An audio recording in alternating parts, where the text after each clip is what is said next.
We made it plain when we were attacked 2 years ago that it's connected to the Moores Ford Bridge massacre. After 1 year of investigative work, Buddy Nix brought his team in, including Vernon Keenan, who heads the GBI now. The first thing he said to me was, "Tyrone, we're honored to be on this case, but I want you to know something. This massacre in Monroe never would have occurred without the active participation of law enforcement." And he said it never would have been covered up all of these years. No one has ever been prosecuted because of the active participation and coercion of law enforcement. Now, the closer we get to exposing those families, we're going to be stepping on the toes of those in law enforcement today whose relatives were on that bridge in 1946, either as participants in the massacre or as spectators. So we found a direct connection between that attack on us, because I say it's us, it's not just me, and what's going on in Walton County, Monroe. That's why we want federal hearings.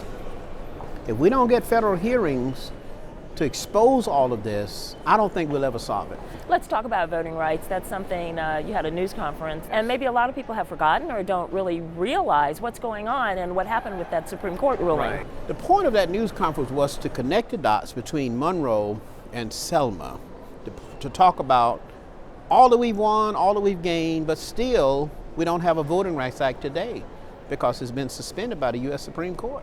The energy that we saw in Selma, we want to move it forward to D.C. so that Congress will hear the call. And the next Voting Rights Act really ought to be national in scope, and it ought to be permanent. Should not be 25 years to extend it, but it ought to be a permanent act.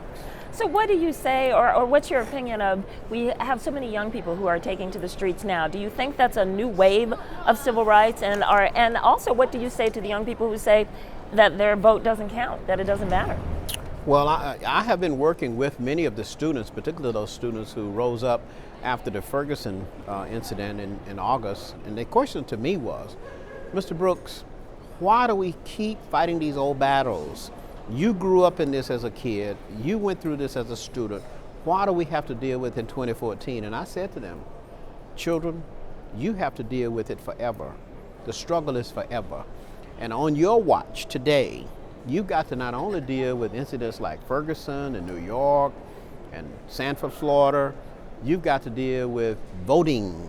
Because if you don't get involved in voting, if you don't participate in the political process, these issues will continue to haunt you, just like they did your grandparents and parents.